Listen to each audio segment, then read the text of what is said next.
6 గ్యారెంటీలను అమలు చేయాలని 420 ముఖ్యమంత్రి రేవంత్ రెడ్డి ఏముఖం పెట్టుకుని వస్తున్నాడని బీజేపీ వరంగల్ జిల్లా ప్రధాన కార్యదర్శి రాణా ప్రతాప్ రెడ్డి అన్నారు. వరంగల్ జిల్లా నర్సంపేట పట్టణంలోని తన కార్యాలయంలో ప్రెస్ మీట్ నిర్వహించారు. ఈ సందర్భంగా రాణా ప్రతాప్ రెడ్డి మాట్లాడారు. ముఖ్యమంత్రి రేవంత్ రెడ్డి హిందూ దేవుళ్లపై చేసిన అనుచిత వ్యాఖ్యలపై ప్రజలకు క్షమాపణ చెప్పాలని డిమాండ్ చేశారు. మోంతా తుఫాన్ కారణంగా నష్టపోయిన రైతులకు ప్రభుత్వం నష్టపరిహారం చెల్లించాలన్నారు. బీజేపీ ఎల్లప్పుడూ రైతుల పక్షాన పోరాటం చేస్తూనే ఉంటుందన్నారు. డిసెంబర్ 5న నర్సంపేటలో జరగబోయే సీఎం రేవంత్ రెడ్డి రైతుల సమస్యని పరిష్కరించకుండా హిందూ దేవుళ్లపై అనుచిత వ్యాఖ్యలు చేసినందుకు క్షమాపణ చెప్పకుండా నర్సంపేట పర్యటనకు వస్తే అడ్డుకుంటామని హెచ్చరించారు. నర్సంపేట నియోజకవర్గానికి తెలంగాణ రాష్ట్ర ముఖ్యమంత్రులు గౌరవనీయులు రేవంత్ రెడ్డి గారు వారి పర్యటనను అనౌన్స్ చేయడం జరిగింది. లోకల్ ఎమ్మెల్యే గారు మరి గత 2 సంవత్సరాల క్రితం 420 హామీలు ఇచ్చి అధికారంలోకి వచ్చిన కాంగ్రెస్ ప్రభుత్వం మరియు వారి యొక్క ముఖ్యమంత్రి గారు రేవంత్ రెడ్డి గారు 2 సంవత్సరాల తర్వాత మరి నర్సంపేట నియోజకవర్గ ప్రజలను గుర్తు తెచ్చుకోవడం చాలా సంతోషంగా ఉంది.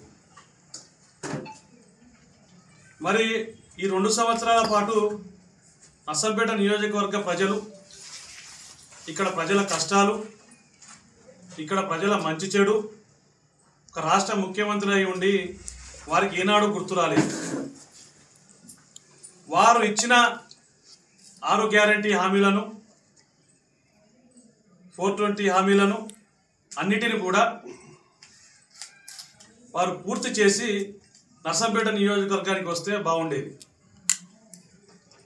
మరి 2 సంవత్సరాల నుంచి ఇక్కడ గౌరవ శాసనసభ్యులు మాధవరెడ్డి గారు మరి ముఖ్యమంత్రి గారు మరి వాళ్ళ సత్సంబంధాలు ఏ రకంగా ఉన్నాయో కానీ 2 సంవత్సరాల నుంచి కూడా నర్సంపేట నియోజకవర్గం నుంచి మీది నుంచి పోకుండా కూడా ముఖ్యమంత్రి వర్యులు మహబాద్కి వచ్చి మహబాద్ నుంచి నర్సంపేట మించి వెళ్ళుకుంటూ కూడా ఇక్కడి ప్రజానీకం అంతా ఆశపడ్డారు ముఖ్యమంత్రి వర్యులు ఇక్కడ ఆగుతారు కావచ్చు అని చెప్పి.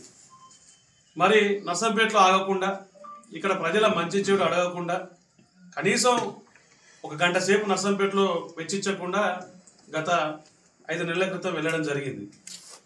మరి ఈనాడు నర్సంపేటకు వస్తూ నర్సంపేట జనాలకు ఇక్కడ ఉన్న ప్రజానీకానికి అందరికి కూడా ముఖ్యమంత్రి గారు క్షమాపణ చెప్పి రావాలని చెప్పి